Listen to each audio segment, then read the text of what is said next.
ప్రజలను కోరుతా ఉన్నా, ప్రజలను నేను అడుగుతా ఉన్నా. పేదలు గుడిసెలు వేసుకుంటారు, ప్రభుత్వ జాగాలలో పాపం తెలిసి తెలియక కొన్ని వేసుకుంటారు. బీఆర్ఎస్ గవర్నమెంట్లో హైదరాబాద్తో సహా వరంగల్తో సహా అనేక పట్టణాలలో అనేక ప్రాంతాలలో రాష్ట్ర వ్యాప్తంగా లక్షలాది మందికి మేము పట్టాలు ఇచ్చినాం. బుల్డోజర్లు పెట్టి జేసీబీలు పెట్టి మేము చెరువులలో పూడికెళ్ళి తీస్తే వీళ్ళేమో హైడ్రా అని మన బొందా అని పెట్టి పేదల ఇండ్లు కూడా కొడతా ఉన్నారు. ఆనాడు చెరువు పూడికెళ్ళి తీసిన బుల్డోజర్లు ఇలా పేదల ఇండ్లు కూడా కొడతా ఉన్నాయి. ఇవన్నీ మనం చూస్తూ ఉన్నాం. చూసి మౌనంగా ఉందామా, కొట్లాడదామా, ఏం చేద్దాం అనేది మనం ఆలోచించే సమయం వచ్చింది. దేశాన్ని నంబర్ 1 స్థాయిలో నిలబెడితే ఇవాళ 14వ స్థాయికి 15వ స్థాయికి తీసుకొని పోయినారు. నా కళ్ళ ముందన్న గిట్ల జరుగుతుంది, ఇంత మాయల్యమే అవుతుంది, ఇంత మోసం చేస్తారని నేను కూడా అనుకోలే. ఇలా చాలా బాధ కలుగుతూ ఉంది, చాలా దుఃఖం కలుగుతూ ఉంది. ఇంకా ముందరికి పోవాల్సిన తెలంగాణ ఇలా వెనుకకు అయిపోతున్నా ఉన్నది. మళ్ళా ఎవరు దీనికి కారణం?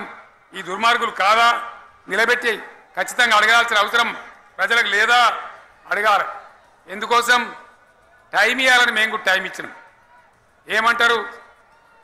మీకేసినట్టు మాకేసినరా ఓట్లు, మాకు ఏడాదిన టైం ఇయ్యరా, ఏడాదిన అర్థమైన టైం ఇయ్యరా, మీకు కన్నేరురా అని అంటారు. కాబట్టి నేను నోరు తెరవలే, బయటికి రాలే. కృష్ణా జలాల మీద గడబడి జరిగితే ఒక్కసారి అక్కడ నాయకులు తీరకపోతే నల్లగొండలో పోయి ఒక గర్జన చేసి వచ్చినా కానీ నేను ఎక్కడ బయటికి రాలే, మాట్లాడలే. కానీ ఏడాది అర్థం అయిపోయింది, ఇంకేం పాడైంది? పువ్వు పుట్టంగానే పరిమళిస్తుంది అన్నట్టు ప్రభుత్వం కథ తెలియదా? ఇంకేమున్నా వీళ్ళకి టైం ఎక్కడిది? వీళ్ళు ఏం చేస్తారు? చివరి 6 నెలలు అయితే ఎలక్షన్ అయినారు. వీనికి ఉన్న టైమే 2.5 ఏళ్ళు. ఈ 2.5 ఏళ్ళలో వీళ్ళు చేస్తారు, మనం బతికి ముందర పడతామా? అందుకోసం ప్రజానీకం, మేధావులు, తెలంగాణ ప్రజలు దయచేసి అందరూ ఆలోచన చేయాలి.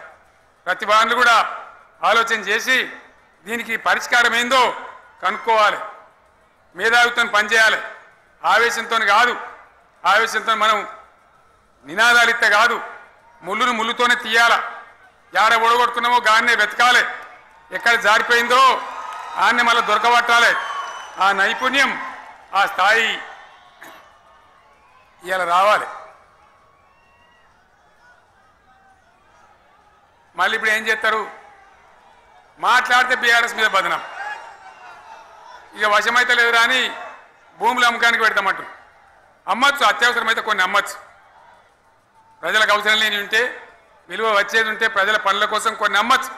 కానీ ఏదమ్మాలి ఏదమ్మద్దని విచక్షణ ఉండాలి కదా. యూనివర్సిటీలు అమ్ముతారా? ఇలా హైదరాబాద్ యూనివర్సిటీ అమ్ముతున్నారు, రేపు ఉస్మాన్ యూనివర్సిటీ అమ్ముతారు విలువైన భూములనే అని. ఇట్లా కథం పట్టుకుంటూ పోతే ఏమైనా మిగులుతుందా? కాబట్టి ఇది పద్ధత, ప్రభుత్వం నడిపించే విధానమా? వీళ్ళు ఏ విధంగా గోల్మాల్ దింపుతున్నారో దయచేసి ఆలోచించాలని చెప్పి నేను మీ అందరిని కూడా కోరుతా ఉన్నా. ఒక్కొక్క ట్రిప్పు నేను యాదగిరి గుట్టకు పోతే అలా ఎకరానికి 10 లక్షల వాల్యూ పెరుగుతుండే. మరి ఇవాళ ఏమవుతా ఉంది? ఇవాళ ఏం జరుగుతూ ఉంది? మీరందరూ కూడా ఆలోచన చేయాలని కోరుతా ఉన్నా. ఇవాళ రాజ్యం నడపశాతగాక ఎల్లెంకల పడి రాష్ట్రాన్ని ఆర్థికంగా దివాలు తీసి పిచ్చి